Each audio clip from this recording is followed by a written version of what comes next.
Without wasting time please listen to me carefully guys. पहले कुछ general guidance जो मुझे लगता है आपके लिए बहुत रेलेवेंट रहेगा। Then for last 15-20 minutes, not to demotivate you but hopefully to motivate you, will look at a question paper. शायद आपको देख करके ऐसा कॉन्फिडेंस आएगा कि हाँ, हमने काफी मेहनत की है, और शायद that will be the toughest possible ever in last 4-5 attempts specifically.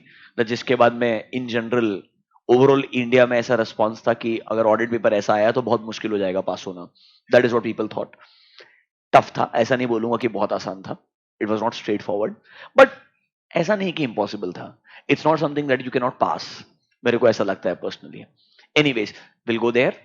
Before this, सबसे पहले आपने नोटिस किया होगा हमने सारे इंपॉर्टेंट एसेज जो हैं पहले उनको डिस्कस किया, फिर हम मॉड्यूल 2 में चैप्टर के ऊपर गए। मॉड्यूल 2 में चैप्टर्स पे गए।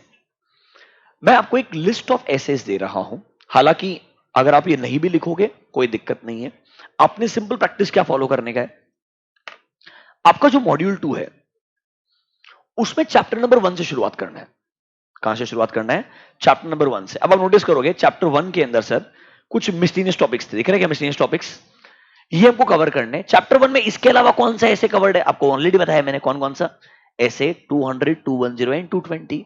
मतलब अगर मैं चैप्टर 1 पढ़ रहा हूं, नोटबुक में जाऊंगा, 200, 210, 220 पढ़ूंगा। उसके बाद में मॉड्यूल 2 में जितना 10-12 पेज में एक्स्ट्रा लिखा है उतना पढ़ूंगा। चैप्टर 1 खत्म हो गया। चैप्टर 2 पे जाऊंगा, उसके अंदर एक लिस्ट ऑफ एसेज रहेंगे, दिख रहा है क्या? 300 एंड 320। मतलब वो पूरा चैप्टर 2 इन 2 एसेज में कवर्ड है। सिर्फ 2 ऐसे पढ़ूंगा, चैप्टर 2 खत्म हो जाएगा। खुद का सेल्फ प्रिपरेशन पूरा मॉड्यूल 2 के बेसिस पे करना है। प्लीज सुन लीजिए मेरा बात, खुद का प्रिपरेशन मॉड्यूल 2 के बेसिस पे करना है। मॉड्यूल 1 तब ओपन करना है जब मॉड्यूल 2 इंस्ट्रक्शन दे रहा है। If module 2 is telling you go to ऐसे 300 320, सबसे पहले क्या रहेगा? नोटबुक में जाने का, वो पढ़ लेने का, फिर ऐसे बुक में जाने का। और 300 320 में कुछ एक्स्ट्रा मार्क करवाया था क्या सर ने? क्या मेरे को वो देखना चाहिए? उतना पढ़ा, मॉड्यूल 1 बंद कर दिया। मतलब पूरा प्रेपरेशन करते वक्त फोकस किसके ऊपर है? मॉड्यूल 2 पे। Whatever direction module 2 is taking you to, just follow that direction. Do not even try to divert from there, सिर्फ उसे फॉलो करते रहना। बात समझ में आया क्या? मैं आपको ये लिस्ट ऑफ एसेस का लिस्ट लिखवा के दे रहा हूं। हालांकि ये सेम चीज मैंने देखो चैप्टर 2 के बाद में लिखा है, फिर चैप्टर 3 में आऊंगा, फिर से लिस्ट बना के दिया आपको एसेस का, दिख रहा है क्या ऑलरेडी? और अब कुछ भी नहीं छोड़ा इसमें से। अब आप नोटिस करोगे ना, all SAs are covered. 230, 500, 501, 505, 510, 550, 60, 70, 80 all are covered. मतलब मेरे को चैप्टर 3 पढ़ना है, मतलब ये सारे एसेस पढ़ना है। मतलब इन एसेस के लिए नोटबुक में जो लिखवाया है पहले वो देख लेगा। फिर सर ने मॉड्यूल में, ऐसे मॉड्यूल में कुछ मार्किंग करके दिया है क्या? कुछ एक्स्ट्रा, बस उतना। उसके अलावा ऐसे मॉड्यूल को डिटेल में पढ़ने का कोई जरूरत नहीं है। वापस से रिपीट कर रहा हूं, your approach for self study will start with module 2। Will start with module 2। Chapter 1 जो ऐसे बोल रहे हैं पढ़ूंगा, जनरल कंटेंट मॉड्यूल 2 में लिखा हुआ रहेगा, वो फॉलो करते जाऊंगा। ये चीज अगर आपने फॉलो किया, ऑनेस्टली आप एग्जाम के लिए परफेक्टली प्रिपेयर हो जाओगे। अब किसी को लगता है सर मेरे को ये अप्रोच नहीं चाहिए, मेरे को चैप्टर चैप्टर नहीं खेलने का sir, I want to follow a different approach. Okay, do one thing, I am giving you a list of SAs. Make a list of SAs along with me. Make a list of essays along with me. Make a list of essays. Essay 200,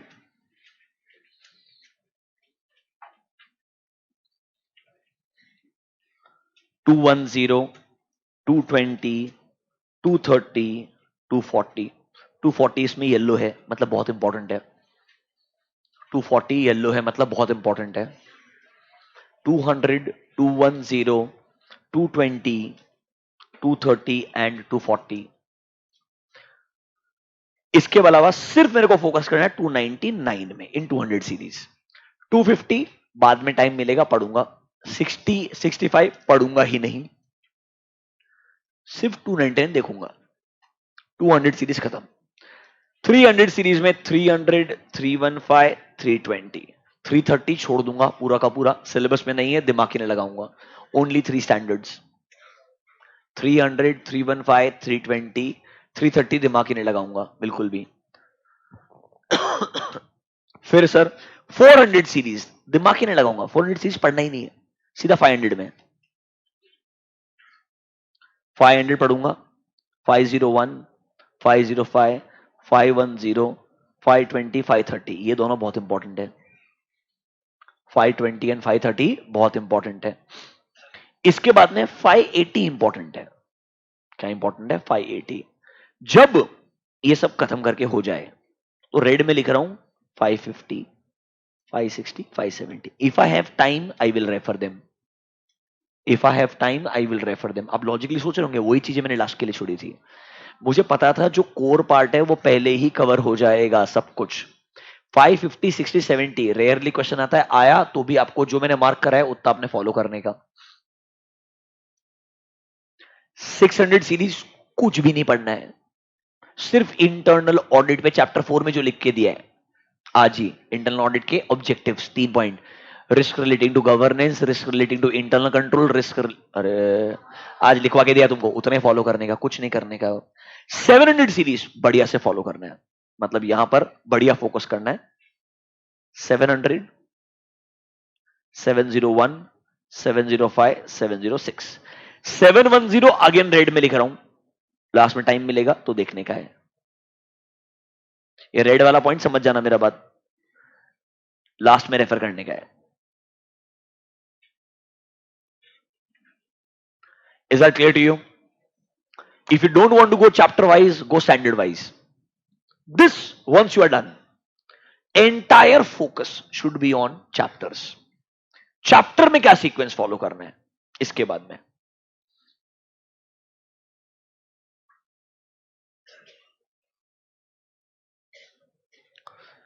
start with chapter number 10, that is company audit. ये बराबर से करो, law में भी helpful रहेगा, audit में भी helpful रहेगा, बढ़िया क्वेश्चंस आते हैं, हर पेपर में क्वेश्चन आता ही है, मजा आएगा, आसान भी रहेगा। पहले कंपनी ऑडिट से शुरुआत करो। Once this is done, go to chapter number 9, audit of items of financial statement. इसके अंदर दिमाग लगाओ, स्पेसिफिक क्वेश्चंस अलग से बना के दिए थे, जनरल क्वेश्चंस अलग से बना के दिए थे।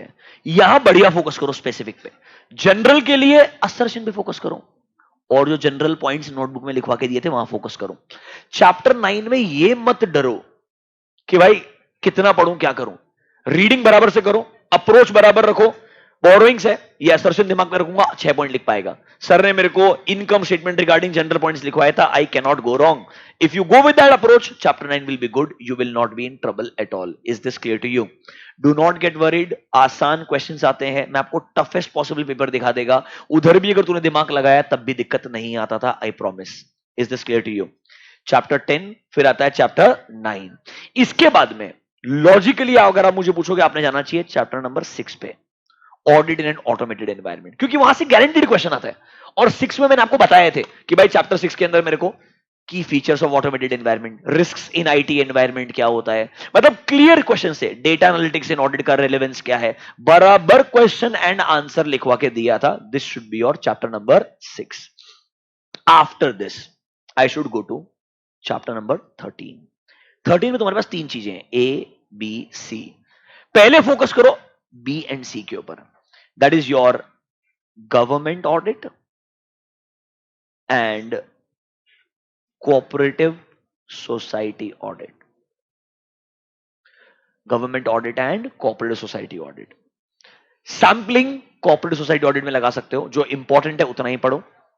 गवर्नमेंट ऑडिट में क्लियरली क्वेश्चंस लिखवा के दिए नोटबुक के अंदर, बराबर समरी दिया है। This time I have spent more than required time on chapter 10, 9, 13। I knew ये टफेस्ट पॉसिबल चैप्टर है सेल्फ प्रिपरेशन के लिए, और मैंने आपको ऑलमोस्ट हर जगह समराइज कंटेंट लिखवा के दिया है। इधर सैंपलिंग कम लगाओ, सोच समझ के पढ़ो, बराबर पढ़ो। सैंपलिंग किधर लगाओ? इधर, इसमें नंबर ए में। नंबर ए में दिमाग किधर लगाने का? लोकल बॉडी में दिमाग लगाने का, समझ रहे हो? फिर जनरल पॉइंट्स पढ़ने का, जो स्टार्टिंग में लिखवाए थे, क्या जनरल पॉइंट्स दिमाग में रखने पड़ते हैं for the audit of miscellaneous types of financial statements. बताया था कि नहीं बताया था?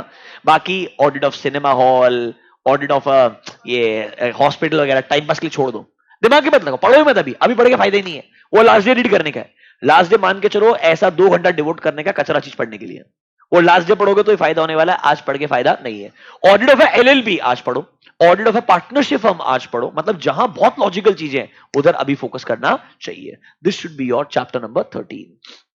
After this according to me miscellaneous है। तुम्हें वन अच्छा लगता है, पहले वन खत्म कर दो, 10 पेज है सिर्फ। You can go for chapter 1, then you can go for chapter number 12, that is bank audit. You can go for chapter 12, that is bank audit ideally। समझ रहे हो मेरा बात? Then you can go to chapter number 4, आज जो पढ़ाया था internal controls वाला पार्ट। स्टार्ट स्मार्ट तरीके से चैप्टर 4 तब पढ़ो जिस दिन आप EIS का चैप्टर 1 पढ़ रहे हो। दोनों आसान हो जाएगा, दोनों कनेक्टेड है एक दूसरे के साथ में, इजी गोइंग हो जाएगा। एक बार मेहनत करोगे दोनों से का फायदा मिलेगा। चैप्टर 4 एंड EIS चैप्टर 1 को साथ साथ में कंसिडर कर लो, that will be helpful to you guys. I think इसके अलावा मेरा 1 2 3 4 5 6 7 8 हो गया है, 9 हो गया है, 10 हो गया है। Chapter 11 is your audit report. Chapter 11 is your audit report. उसमें अलग कारो रहने वाला है। क्या रहने वाला है? कारो। बाद में आप चाहिए तो कारो रेफर करो, कारो 2020 लास्ट में रेफर करो, कोई दिक्कत नहीं है। 21 क्लॉजेस है, ऑलमोस्ट सारा क्लॉज समझा दिया है, याद भी करवा दिया है।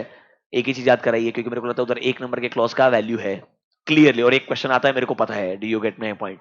जहां लगता है वैल्यू है उधर हम डिस्कशन करते हैं। That's it. मैक्सिमम कितना टाइम डिवोट करने का मेरे को? मैंने 150 घंटा कम से कम पढ़ाया है आपको, 150 से 160 यार, ठीक है। तुमने एटलीस्ट फर्स्ट रीडिंग में 30 to 40 आवर्स डिवोट करना चाहिए। सुनो मेरा बात, टोटल 70 घंटा पहले रीडिंग में डिवोट मत करो, यूजलेस है। Audit is a subject which requires multiple reading. Please समझो मेरा बात। To pass a subject like audit, step 1 is understanding, जो हो गया है। स्टेप 2 इज समरी, जो भी ऑलरेडी दे दिया है। Step 3 is reading summary multiple times, ये पेंडिंग है। And step 4 is practising questions, ये पेंडिंग है। आज तक आप मेरे पे डिपेंडेंट थे आंसर्स लिखवाने के लिए, आज तक आपको मैंने लिमिटेड होमवर्क दिया है, अब तुमने हर दिन एक क्वेश्चन प्रैक्टिस करना चाहिए। आप इतना फॉलो करो, टफेस्ट पॉसिबल पेपर आने दो, कोई फर्क नहीं पड़ता है। आपको प्रूव कर दूंगा अभी 10 मिनट के अंदर। इतना बात समझ में आया क्या? पक्का? ऑनलाइन पब्लिक बेसिक अप्रोच कैसे करना, डाउट सॉल्व हुआ क्या? ये बताओ मेरे को जल्दी।